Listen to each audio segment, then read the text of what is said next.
Hi yes welcome to our channel. Present మనతో పాటు దాము బాలాజీ గారు సీనియర్ జర్నలిస్ట్ ఉన్నారు. వాడితో ఒకసారి మాట్లాడదాం. సార్ నమస్కారం సార్. నమస్తే. సార్ మొన్న ఢిల్లీలో జరిగిన బ్లాస్ట్ వెనకాల ఇప్పుడు కొన్ని సంచలన విషయాలు అయితే బయటపడుతున్నాయి సార్. దీంట్లో జైష్-ఇ మహమ్మద్ కి చెందిన మసూద్ అజర్ ఇన్వాల్వ్మెంట్ ఉందని చెప్పేసి ఒక న్యూస్ బయటకు వచ్చింది. అంటే బ్లాస్ట్ జరిగిన తర్వాత ఒక మహిళా డాక్టర్ అరెస్ట్ అయింది. సో ఆమెకి ఈ మసూద్ అజర్ కి సంబంధాలు ఉన్నాయని చెప్పేసి, అతని చెల్లెలతో ఈమె రెగ్యులర్ గా టచ్ లో ఉందని చెప్పేసి వార్తలు వస్తున్నాయి సార్. మరి నిజంగా అసలు ఎవరి మహిళా డాక్టర్ ఈ మసూద్ అజర్ తో సంబంధం అంటే ఇన్వాల్వ్మెంట్ ఉందా ఈ బ్లాస్ట్ వెనకాల? దీనికి సంబంధించి ఎటువంటి వివరాలు ఉన్నాయి? మామూలుగా టెర్రరిస్టులు అంటేనే ఎవరో చదువుకోని వాళ్ళు, లేకపోతే నిరుద్యోగంతో బాధపడేవాళ్ళు, పేద ముస్లింలు వీళ్ళే టెర్రరిస్టులుగా మారుతుంటారు. వీళ్ళనే టార్గెట్ చేసి పాకిస్తాన్ టెర్రరిస్టులు రాడికలైజేషన్ చేస్తారు అనేది ఇప్పటివరకు మనం అందరం నమ్ముతున్న వ్యవహారం. కానీ ఇప్పుడు ఢిల్లీ బ్లాస్ట్లో మనకి దీని వెనక కంప్లీట్గా చదువుకున్న వాళ్ళు, డాక్టర్లు, ఇంజనీర్లు, ప్రొఫెసర్లు వీళ్ళు ఉన్నారు అనే విషయం ఒక షాక్కి గురి చేస్తుంది. అంటే హైలీ ఎడ్యుకేటెడ్ వాళ్ళు టెర్రరిజం పట్ల అట్రాక్ట్ అయితే అది మోర్ డేంజరస్గా ఉంటుంది. దీన్నే వైట్ కాలర్ టెర్రరిజం అని ఇన్వెస్టిగేటివ్ ఏజెన్సీలు పిలుస్తున్నారు. గతంలో కూడా లండన్లో కూడా డాక్టర్లు టెర్రరిజం చేసిన సంఘటనలు ఉన్నాయి, కాశ్మీర్లో ఉన్నాయి. ఇలాగా చదువుకున్న వాళ్ళు టెర్రరిజంలో ఉండడం మనం చూస్తున్నాం. ఇక్కడ కూడా మావోయిస్టులు కూడా ఒకప్పుడు డాక్టర్లు, ఇంజనీర్లే ఎక్కువగా మావోయిస్టులుగా ఉండేవాళ్ళు, నక్సలైట్లుగా వెళ్ళేవాళ్ళు. తర్వాత కాలంలో అది తగ్గింది. చదువు లేని వాళ్ళే వెళ్ళడం, చదువుకున్న వాళ్ళంతా మావోయిస్ట్ పార్టీలకు వెళ్ళకపోవడం అనేది పెరిగింది. కానీ ఓవరాల్గా ఈ యాంటీ ఎస్టాబ్లిష్మెంట్ మూమెంట్స్, అంటే వీటిని ఇన్సర్జెన్సీ మూమెంట్స్ అంటారు. ఇన్సర్జెన్సీ మూమెంట్స్ కానీ టెర్రరిజంలో కానీ బాగా చదువుకున్న వాళ్ళ ప్లేస్ కూడా ఉంటుంది. కాకపోతే వాళ్ళ శాతం తక్కువగా ఉంటుంది. అయితే ఇప్పుడు ఇండియాలో ఒక కొత్త మోడ్యూల్ అంటారు, టెర్రరిస్ట్ మోడ్యూల్ అనేది డెవలప్ అవుతుంది. ఈ మోడ్యూల్లో రెండు కనబడతాయి. ఒకటేమో బాగా చదువుకున్న వాళ్ళని రాడికలైజ్ చేయడం అనేది ఒక ప్లాన్ కనబడుతుంది. రెండోదేమో విమెన్లో, స్త్రీలలో, మామూలుగా ముస్లిం స్త్రీలు టెర్రరిజంలోకి రావడం ఇండియాలో తక్కువ. వాళ్ళని కూడా సపరేట్గా ఒక వింగ్ పెట్టి ముస్లిం స్త్రీలను కూడా టెర్రరిస్టులుగా మార్చే ఒక కార్యక్రమం పాకిస్తాన్ నుంచి జరుగుతుందనేది ఇప్పుడు కొత్త విషయం అనమాట. అది షాక్కు గురి చేసింది. ఇప్పుడు మొన్న బాంబు బ్లాస్ట్ జరిగిన పద్ధతి చూస్తే ముఖ్యంగా అక్కడ ఢిల్లీలో red fort metro station gate number 1 దగ్గర ఉన్న సిగ్నల్ పాయింట్లో ఒక హుందాయ్ i20 కార్లో ఈ బాంబ్ బ్లాస్ట్ జరిగింది. దాంతో చుట్టూ ఉన్న కార్లు, ఆటోలు, బైకులు అన్నీ కూడా పేలాయి. దాంతో జనం చనిపోయారు. అయితే ఈ కారు, ఇప్పుడు ఆ కారు ఎక్కడి నుంచి ఉనిందని చూసుకున్నప్పుడు అది మార్నింగ్ 7 గంటల ప్రాంతంలో ఫరీదాబాద్ అంటే హర్యానాది, ఢిల్లీకి దగ్గరలో ఉంటుంది. ఆ ఫరీదాబాద్ నుంచి స్టార్ట్ అయ్యి ఢిల్లీకి వచ్చింది. ఢిల్లీలో ఒక ఈ రెడ్ ఫోర్ట్ దగ్గరలో ఉన్న ఒక మసీద్ దగ్గర దాదాపు 3 గంటలు అక్కడ పార్కింగ్ స్లాట్లో ఉన్నింది. దాని తర్వాత అది 6:48 బయటకు వచ్చి 6:52 ఇక్కడికి సిగ్నల్కి వచ్చి అది పేలిపోయింది. అది కదులుతున్నప్పుడే పేలిందని చెప్తున్నారు. స్లోగా వెళ్తున్నప్పుడే అది పేలిందని. అందులో ఒక వ్యక్తి ఉన్నాడని చెప్తున్నారు. అతని పేరు ఉమర్ మొహమ్మద్ అని చెప్తున్నాడు. అతనిది కూడా ఫరీదాబాద్, అతను కూడా డాక్టర్ అని చెప్తున్నారు. అతని పేరుతోనే ఈ వెహికల్ ఉంది. సో ఈ ఉమర్ మొహమ్మద్ ఢిల్లీకి అంత దూరం హర్యానా నుంచి ఎలా రాగలిగాడు, ఏమేమి తీసుకొచ్చాడు? ఇప్పటివరకు ఏంటంటే కంప్లీట్గా ఇంకా జరగలేదు, కానీ దాదాపు 14 FSL బృందాలు దీని మీద పనిచేస్తున్నాయి. ఇప్పటివరకు ఏంటంటే ఇందులో డెటనేటర్ వాడినట్టుగా వాళ్ళకి ప్రాథమిక ఆధారాలు దొరికాయి. మొన్నటి వరకు ఏమనుకున్నారంటే అది CNG ఇంజిన్ ఉంది, అది ఏమన్నా పేలిందా, CNGతో పనిచేస్తుంది కాబట్టి అదేమన్నా పేలిందని కూడా అనుకున్నారు. కానీ ఇప్పుడు డెటనేటర్ దొరికిందని చెప్తున్నారు. సో అమ్మోనియం నైట్రేట్ ఆనవాళ్ళు కూడా ఉన్నాయని చెప్తున్నారు. అమ్మోనియం నైట్రేట్ దానికదే పేలదు, దానికి ఒక ఫ్యూయల్ ఉండాలి, దానికి డెటనేటర్లు పెట్టి పేల్చారని, ఇదంతా కూడా ఈ ఉమర్ మొహమ్మదే తయారు చేశాడనే అనుమానాలు కూడా ఉన్నాయి. అయితే ఇప్పుడు ఉమర్ మొహమ్మద్ అతనే ఉన్నాడా లేదనేది నిర్ధారించాలి. ఎందుకంటే అతను కూడా కాలిపోయాడు కాబట్టి DNA test Umar Mohammad family దగ్గర DNA కలెక్ట్ చేశారు. ఇప్పుడు ఇతని దగ్గర కూడా అక్కడ బాబ్ బ్లాస్ట్లో జరిగిన ఆనవాళ్ళలో కూడా DNAలు కలెక్ట్ చేసి ఇందులో వాళ్ళ ఫ్యామిలీకి కానీ ఈ DNA మ్యాచ్ అయితే అప్పుడు ఉమర్ మొహమ్మద్ అనేది తేలిపోతుంది. సో ఇప్పుడు ఫరీదాబాద్ నుంచి వచ్చింది కాబట్టి ఫరీదాబాద్లో అంతకు ముందు రోజే 3 డాక్టర్లను అరెస్ట్ చేశారు. సో ఇతను కూడా ఫరీదాబాద్ నుంచి వచ్చాడు. వాళ్ళకి కూడా కనెక్షన్ ఉన్నట్టు తేలింది.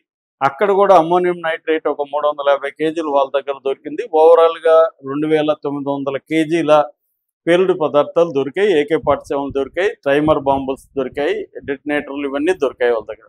అంటే ఫరీదాబాద్లో నుంచి కారు రావడం, ఆ కారులో అమ్మోనియం నైట్రేట్ ఉండడం, ఆ కారులో ఉమ్మద్ మొహమ్మద్ ఉండడం, ఉమ్మద్ మొహమ్మద్కి అరెస్ట్ అయిన డాక్టర్లకి పరిచయాలు ఉండడం, ఇవన్నీ చూసుకున్నప్పుడు లింకులు అనేవి క్లియర్గా కనబడుతున్నాయి. ఇది టెర్రరిస్టు చర్య, ఇది ప్లాన్డ్గా బ్లాస్టే.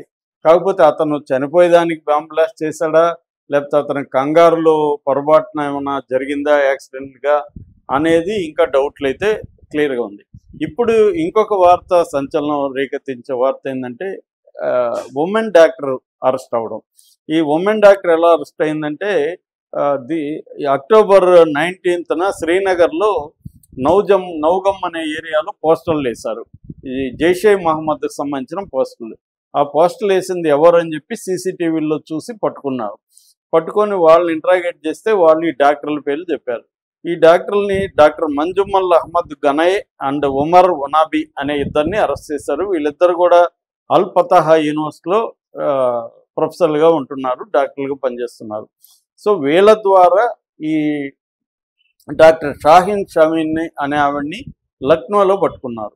ఈమె ఫరీదాబాద్లో ఈమెకి కనెక్షన్స్ ఉన్నాయని చెప్తున్నారు. ఈమె కారునే వాళ్ళు వాడుతున్నారని చెప్తున్నారు. ఈమె కారులో కూడా AK-47 దొరికింది. ఇప్పుడు ఈమెను పట్టుకున్న ఈమెను ఇంట్రాగేట్ చేసిన తర్వాత పాకిస్తాన్ కనెక్షన్ కనబడుతుంది. పాకిస్తాన్లో ఉండే మసూద్ అజర్ ఎవరు మన అందరికీ తెలుసు. పార్లమెంట్ మీద అటాక్స్ కావచ్చు, అనేక ముంబై బ్లాస్ట్లు కావచ్చు, అనేక వాటిలో మసూద్ అజర్ ఉన్నాడు. మసూద్ అజర్ని అరెస్ట్ చేసి కాశ్మీర్ జైల్లో పెట్టినప్పుడు 1999లో కాందహార్ విమానాన్ని తీసుకెళ్లి కాందహార్లో హైజాకర్స్ వెళ్ళారు. సో ఆ తర్వాత ఆయన్ని బయటకు వదిలారు. ఆయన పాకిస్తాన్ వెళ్ళిపోయాడు. అక్కడి నుంచి ఆయన జైషే మహమ్మద్ సంస్థతో యాక్టివ్గా ఉన్నాడు. ఈ మసూద్ అజర్ వల్ల బంధువులు దాదాపు 10 మంది మొన్న ఆపరేషన్ సింధూర్లో మనం స్ట్రైక్ చేశాం కదా, బహవల్పూర్ ఒక మసీద్లో వీళ్ళు 10 మంది దాకా ఉన్నారు. ఆ ఫ్యామిలీలో చాలామంది చనిపోయినారు. ఇందులో ఆయన బావమరిది, ఆయన సోదరి, ఆమె పేరు సాదియా అజర్, ఈయన చెల్లెలు, వాళ్ళ భర్త యూసఫ్ అజర్ చనిపోయాడు. దాంట్లో యూసఫ్ అజర్ ఎవరు అంటే ఈ విమానాన్ని హైజాక్ చేసింది ఆయన అనమాట, యూసఫ్ అజర్. సో ఈ యూసఫ్ అజర్ చనిపోయినప్పుడే మసూద్ అజర్ ఒక లెటర్ కూడా పెట్టాడు పబ్లిక్గా. ఆ లెటర్ ఏంటంటే మోడీని హెచ్చరిస్తూ ఒక పోస్టర్ లాంటిది. అంటే నేను మీ దేశాన్ని అల్లకల్లోలం చేస్తాను అని ఒక వార్నింగ్ ఇచ్చాడు. ఆ వార్నింగ్ ప్రకారమే ఇప్పుడు ఒక మంచి ప్లాన్ చేశారని. ఈ ప్లాన్ ఏంటంటే రేపు రాబోయే January 26 రిపబ్లిక్ డే సందర్భంగా మల్టిపుల్ బ్లాస్ట్లు, అనేక సిటీలో ఒకేసారి బ్లాస్ట్లు చేయాలని 3000 కిలోల మందుగుండు తెప్పించారనేది చెప్తున్నారు. సో ఈసారి ప్లాన్ మార్చారని చెప్తున్నారు. ఒకటేమో వైట్ కాలర్ టెర్రరిజం, రెండోదేమో ఉమెన్ రిక్రూట్మెంట్. అందుకని షాహీద్ అనే ఒక డాక్టర్, మహిళా డాక్టర్, ఈమె యాక్చువల్గా ఈమెది లక్నో, కాన్పూర్లో ఈమె గణేష్ శంకర్ విద్యార్థి మెడికల్ కాలేజీలో చదువుకుంది. 2006లో UPPS ఎగ్జామ్ ద్వారా సెలెక్ట్ అయ్యే కాలేజీలో చేరింది. దాని తర్వాత కనూజ్ గవర్నమెంట్ మెడికల్ కాలేజీలో 2009-2010లో పనిచేసింది. కొలీగ్లంతా ఏం చెప్తున్నారంటే ఆమె అసలు చాలా ఇంటెలిజెంట్ లేడీ, అయితే ఎక్కువ మందితో కలిసేది కాదు, కానీ ఆమె టెర్రరిస్ట్ అంటే మేము నమ్మలేకపోతున్నాం అనేది ఎక్కువ మంది చెప్తున్నారు. ఇప్పుడు ఆమె ఇంట్లో డాక్యుమెంట్స్, AK-47, తర్వాత కంప్యూటర్ హార్డ్ డిస్క్ ఇవన్నీ చూసిన తర్వాత ఈమెకు ఈ మసూద్ అజర్ చెల్లెలైన సాదియా అజర్తో సంబంధాలు ఉన్నాయి. సాదియా అజరే ఈమెను గైడ్ చేస్తుంది అన్న ఒక ఇన్ఫర్మేషన్ దొరికిందనమాట.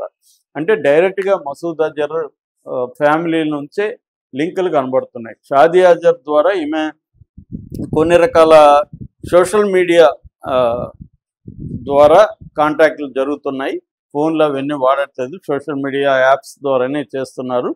సో ఈమె ఇప్పుడు ఉమెన్ని అట్రాక్ట్ చేసి, ఎందుకంటే ఆమె కూడా ఉమెన్ డాక్టర్ కాబట్టి తన దగ్గరికి ముస్లిం స్త్రీలు ఎక్కువ మంది వస్తారు కాబట్టి వాళ్ళని మెల్లమెల్లగా వాళ్ళకి రాడికలైజేషన్ అంటారు, అంటే ఇస్లాం గొప్పదని, ఇస్లాం రాజ్యం ఏర్పడాలని, వీళ్ళంతా కాఫీర్లని, ఇక్కడ హిందూ మతం హిందుత్వవాదులతో తమకు థ్రెట్ ఉందని ఇలాంటి ఒక భావజాలాన్ని వాళ్ళల్లో కల్పించి వాళ్ళతో ఒక వింగ్ ఏర్పాటు చేసి విమెన్ ముస్లిం టెర్రరిస్టులను తయారు చేసే కార్యక్రమం ఈమెకి ఇచ్చారని చెప్తున్నారు. ఇది ఇప్పుడు డేంజరస్గా ఉంది. దీని మీద ఇప్పుడు మన ఇన్వెస్టిగేటివ్ ఏజెన్సీలు పనిచేస్తున్నాయి. నిజానికి వాళ్ళని అభినందించాలి, ఎందుకంటే ఒక పెద్ద ప్రమాదం నుంచి దేశాన్ని కాపాడారు ఈ పట్టుకోవడం ద్వారా. అయినా కూడా ఢిల్లీలో జరిగింది. ఢిల్లీలో 13 ఏళ్ల తర్వాత ఫస్ట్ టైం జరిగింది కాబట్టి ఇప్పుడు ఇంకొకసారి మన వాళ్ళు సీరియస్గా తీసుకొని దీని మీద వర్క్ చేస్తున్నారు. ఫర్దర్గా మనకి ఏం దొరుకుతుందనేది చూడాలి. Thank you so much.